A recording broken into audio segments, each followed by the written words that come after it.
Traffic জ্যামের কথা বলেছেন। স্বাভাবিকভাবেই অনেক দিন পর দেশে এসেছে। কিন্তু দূর থেকে শুনেছিলাম অনেক কিছু। কিন্তু আসার পরে দেখলাম যে ভিন্ন কিছু। আপনারা এই দেশে ছিলেন। কি হয়েছে না হয়েছে আমি সেই তর্ক-বিতর্ক গল্প যেতে চাই না। নরমালি আমাদের দেশের রাজনীতিতে সাধারণত রাজনীতিবিদ আমরা যারা রাজনীতি করি দাঁড়ালে আমাদের যে অপোনেন্ট সাধারণত তাদের সম্পর্কেই কথা হয়। সম্পর্কে তো কথা হয় না, তাদের বিরুদ্ধেই কথা বলা হয় সাধারণত। This is the regular practice বা নরমাল প্র্যাকটিস। আমার কাছে মনে হয়েছে যে বিষয়টা বোধহয় অনেক দিন হয়েছে। ৫০ বছরের উপরে বোধহয় এই প্র্যাকটিসটা হয়ে গেছে। এখন যদি একটু প্র্যাকটিসটা বদলাই। এই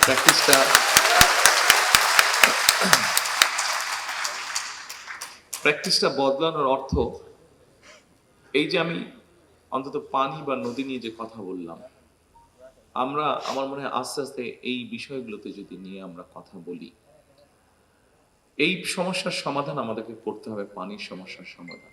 এই মুহূর্তে ঢাকা শহরে আমরা যদি এই জায়গায় গভীর একটা নলকূপ বসাই বা পানির জন্য আমরা ড্রিল করি এখানে, তাহলে দেখা যাবে আমার ধারণা এখানে অন্তত ৬০০ ফিট, ৫০০ থেকে ৬০০ ফিট মিনিমাম আপনাকে ডেপথে যেতে হবে, না হলে পানি আপনি পাবেন না। অর্থাৎ আমরা সেটি সেচের জন্যই হোক গ্রামাঞ্চলে, সেটি ঢাকা শহরে আমরা নিজেদের ব্যবহারের পানির জন্যই হোক না কেন, আমরা আমাদের আন্ডারগ্রাউন্ড ওয়াটার লেভেল এমনভাবে আমরা ব্যবহার করছি যে পানির লেয়ার প্রতিদিন নিচে নেমে যাচ্ছে। বোধহয় ১ মাসখানেক আগের ঘটনা হবে, ঢাকা শহরে কন্টিনিউ পরপর কয়েকদিন ভূমিকম্প হয়েছে। এখানে যারা আপনারা আজকে উপস্থিত আছেন মোটামুটি সবাই আপনারা বিষয়টি নিশ্চয়ই সেই কম্পনটা আপনারা অনুভব করেছেন যখন ভূমিকম্প হয়েছে, প্রায় প্রত্যেকে নিশ্চয়ই আপনারা। এই ভূমিকম্প হওয়ার আরেকটি অন্যতম কারণ হচ্ছে যে নিচ থেকে পানিটা খালি হয়ে যাচ্ছে, ভ্যাকিউম হয়ে যাচ্ছে, কাজেই এটা আরো ভয়াবহ রূপ ধারণ করছে। এছাড়া আরেকটি সিরিয়াস প্রবলেম ইদানিং দেখা যায় না, বাট গ্রাম অঞ্চলের দিকে গেলে বা ঢাকা শহরের বাইরে গেলে, ঢাকা শহরে এই সমস্যাটা আছে, আর্সেনিকের একটি সমস্যা আছে। কাজেই এই যে আন্ডারগ্রাউন্ড ওয়াটার, পানি নিয়ে যেহেতু কথা বলছি, লেকের পানি নিয়ে এসছে কথা বা পানি নিয়ে যেহেতু কথা বলছি, এই জন্যই আমি একটু লম্বা করছি বিষয়টা।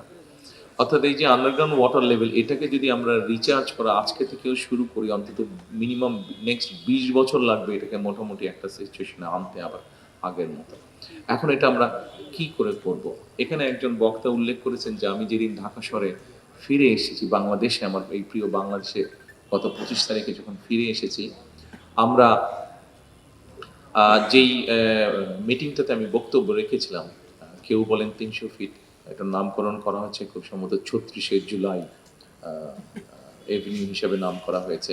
সেই জায়গায় যে মঞ্চটিতে আমি বক্তব্য রেখেছিলাম, সেই বক্তব্যে আমি মার্টিন লুথার আজকে থেকে প্রায় ৬২ বছর আগে বলেছিল তার একটি অনুষ্ঠানে যে আই হ্যাভ এ ড্রিম, সেটারই ইকো করে আমি বলেছিলাম যে আই হ্যাভ এ প্ল্যান। জি, এই কথাটা আমি বলেছিলাম।